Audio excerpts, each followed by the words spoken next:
Good night, Papua New Guinea. My goodness, it's been some time since I have been on Facebook doing a live video. It's fairly late. It's way past my bedtime. I try to get to bed by 10. I don't often do so, though. I struggle. I have insomnia, so I normally get to bed by about 11:30. But I do make the effort to try to get to bed early. This is just a very quick video that I wanted to make specifically for the people of Oro, especially the people of Musa, in particular Lower Musa, where there is a logging project that is being promoted by a certain faction or a certain group of people, and there are others who are opposed to this project. Now, this project was not endorsed by my office. I was not even aware of it. And the manner in which the company has gone about promoting this project and entering the Lower Musa area, they have entered the area. They have gone and cleared a section of forest endorsed by the landowners from that particular area, or some of them, and they are about to commence clear felling about 180,000 hectares of virgin rainforest. That's what the company told me when I met with them at Parliament. They came to my office and they gave me a huge batch of documents stating that they had followed all the laws and processes and procedures over 15 years to get the clearance to come into this part of the province and log. I said that I would review the information that they had given me, that I wanted to verify with the relevant government departments as well as my provincial administration if they had indeed followed all the laws, processes and procedures to secure the permits and licenses that they claimed they had. Good night, Goya, and others. And so I decided to pay a visit to the Lower Musa area where the logging is to take place and hear from the landowners themselves and get their opinion, and also inform them that no matter what they wanted, at the end of the day, laws had to be adhered to, processes and procedures had to be followed before we endorsed any project. I, for one, am against logging, especially illegal logging, clear felling of our rainforests, especially given the fact that the effect of the human footprint globally is giving rise to a lot of very unusual activities or reactions around the world.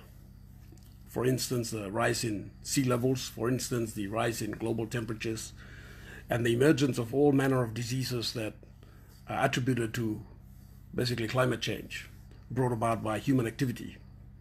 This is no longer just a theory or conspiracy idea proposed by certain groups, but this is actually scientific fact agreed to by most of the world's most eminent scientists. So I visited the Lower Musa area. Good night, Eke. And I spoke to the people at Foru village. I received their petitions.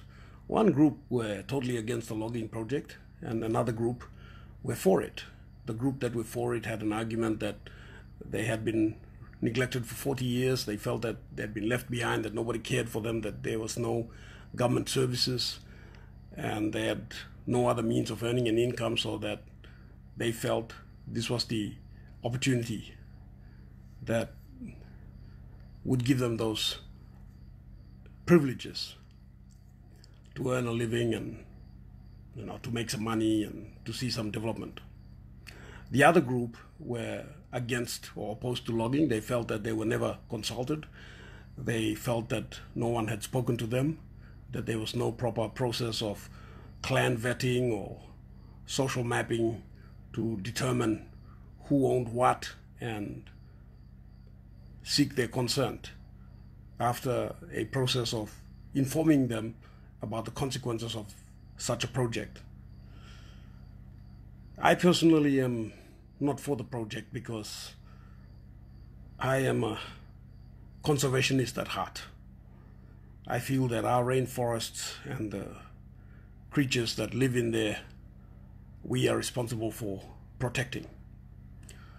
I am also a realist, and I believe that some of the forest may need to be cleared so that we can make way for agricultural projects, so that we can build roads and bridges and schools and hospitals and such. So I am a realist in this regards, but I do not believe in the wholesale clear felling of an entire forest under the guise of an agricultural project.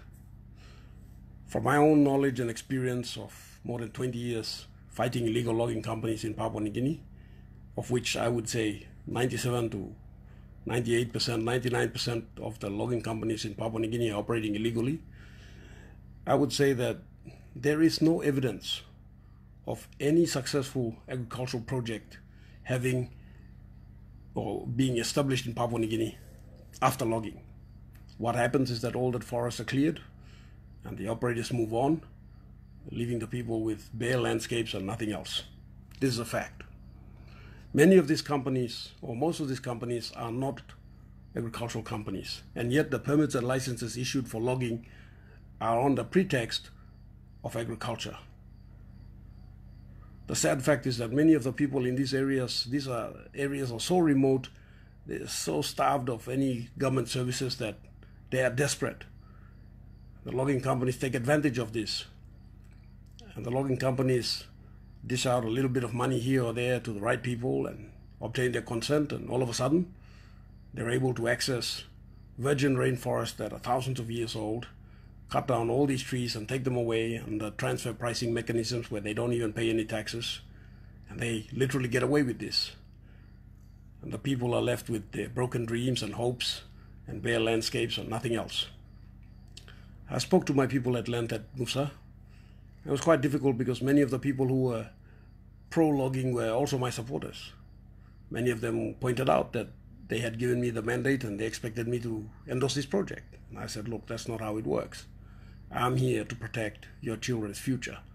I'm here to ensure that at the end of the day, laws are followed, adhered to, processes and procedures are explicitly followed before a project is approved. And in my opinion, most of the logging projects around the country are operating illegally. If all the government departments actually made the effort to do what they are supposed to do and serve the people of Papua New Guinea and review how these projects came about, they would find that most of them are illegally operating. The fact of the matter is the logging cartels have established a very active, effective, and efficient syndicate within the government departments that they use to obtain logging permits and licenses to enter huge forested areas under the pretext of agriculture, but their primary intention is the clear felling of rainforest, where they make lucrative profits and they hardly pay any taxes. This is the reality. When the company delivered its documents to us, I informed them that it would take us some time to review the documents to ensure that they had explicitly followed all the procedures and processes in obtaining these permits and licenses. While I was yet to make any effort in this regards, they had already moved their logging machines and a barge to the Lower Musa area, clear-felled a section of the rainforest and had set up camp. I've informed the Prime Minister and the Minister for Forest, and indeed the NEC, that as far as I'm concerned, this is not what Take Back PNG is about. To allow this to happen, where ruthless logging pirates and cartels come into our country and do as they please without respect of our laws. They identify a few so-called landowners and use them or utilize them to carry out such activities without consulting the rest of the people who are going to be affected by this type of activities. They will leave tension, there'll be conflict, a lot of misery and bitterness, fighting and so forth. I myself am going to have to go to court on behalf of our landowners who are against this, but at the same time we are going to be carrying out investigations to determine how licenses and permits were obtained. And this is going to be a very costly exercise. We have very limited funds. It's going to take a long time. And I will also be seen as an enemy by those who unfortunately do not understand the ramifications of what is going on. People in that part of the world or in many parts of remote PNG are insufficiently educated about the consequences of illegal logging. And to them it's development. They don't understand that the forest that they are destroying also provides shelter for them, and indeed it sustains them. They're about to find out in a very harsh way that if they destroy their forests, it will have a significant negative impact on their life. However, they are the landowners, and if the greater majority want this, and if they have followed the processes and procedures, and if the company is a genuine company, I really can't do much more than this to advise them against it. We want to provide alternatives, because to stop them from doing this is one thing, but what alternatives are we bringing to them? Where are the economic benefits from other projects that we are bringing? Where are the roads, bridges, schools, hospitals? They have valid questions about this. And they feel frustrated because they think that the rest of the country and the rest of the world is moving and they are being left behind. They feel that the only option for development for them is to sell their forest and make money from it. Government departments and provincial government administrations, politicians have failed our people for so long, in that they have not ensured that our people are informed, that there are alternatives, and they have not made an effort to get out to the remote areas and to work with the people to bring the development that the people need. At the same time, we must also help our people understand and appreciate the fact that though we don't have development in this sense, we are very fortunate in that we do have land, in that we do have freedom. There's much that we have that we don't realize. We are so busy thinking about the things we don't have that we forget about the things that we do have. In these 6 months, I told my people, those who are for it and those who are against it, in these 6 months, we are going to verify exactly whether or not this is a bona fide company, this is a genuine company. Are they a company that has been involved in agricultural activities around the world, in their own home country of Malaysia? Have they delivered a project like this where they have actually successfully delivered an agricultural project after they have clear-felled a forested area? Is there evidence of that? What is their cash flow plan? What are the returns that will come to the landowner company? The landowner company claimed that the arrangement was 40-60, where they would get 40% of the profits of what the company would be making. I doubt this is true. From my own knowledge, they never pay 40%. This would mean that if this is 7 million kina worth of logs being shipped out, which is usually the average cost of, not cost, but the average value of logs per shipment. If it is 7 million kina, sometimes it's more.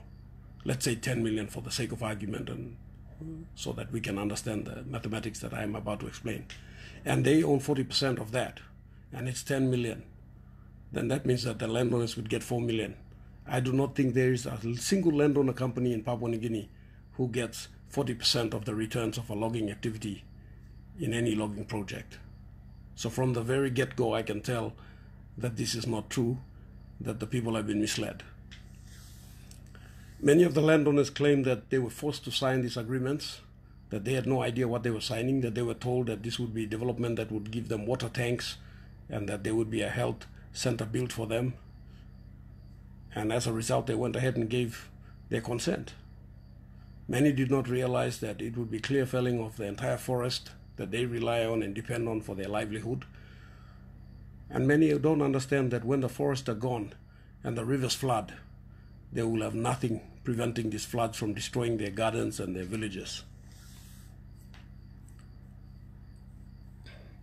I'll be meeting with the Prime Minister and the NEC, saying there must be a better way to do things than allowing companies to come and clear fell the world's third largest rainforest for so-called profits and development that never happens. I don't see any evidence of development after a logging company has been through a particular area. There is none, as far as I know, from my own experience of fighting logging companies who have been illegally operating in Papua New Guinea. They came in the 1980s under the so-called look north policy, This policy was designed and developed to create a window for them to enter into Papua New Guinea and illegally log and take as they want and please. Logging cartels control too much of our government, too much of our political and economic landscape, and they seem to have an influence over a lot of what happens in our country. They seem to be in a position to determine our future. And I don't think this is right. I thought we were an independent country, but it seems that whilst we got independence from Australia, we have been recolonized all over again by logging companies. It's very sad, very frightening. The saddest fact about all this is that the greater majority of people, Papua New Guineans, even those who are so-called educated, don't know this, they don't understand this.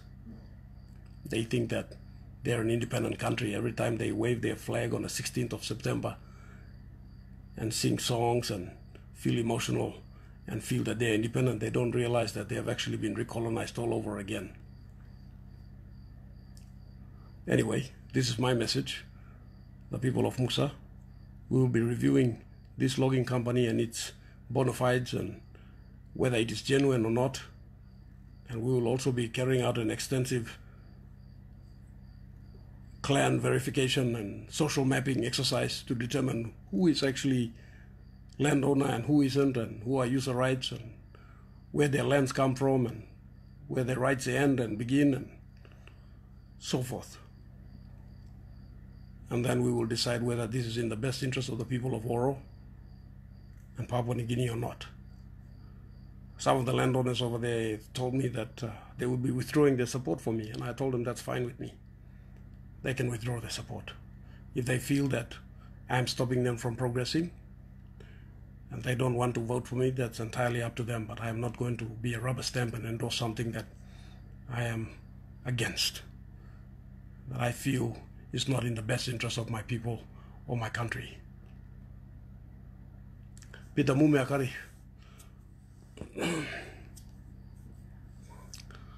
Anyway, that's all. On another note, the novel coronavirus is causing shockwaves around the world. I think it's very worrying. I've spoken my piece to the government and advised them that as far as I'm concerned, they should shut down all flights from China into Papua New Guinea and all flights from PNG into China, that we should monitor the movement of all persons who are coming from China and quarantine them for 14 days before they are released into the public again, that we have to take very stringent measures to protect our people. This virus is very different. It's very frightening. The consequences are significantly alarming, that they require draconian measures to protect the future and well-being of our people. If we don't do this, we will pay a significant price. Thank you for watching and supporting, and good night.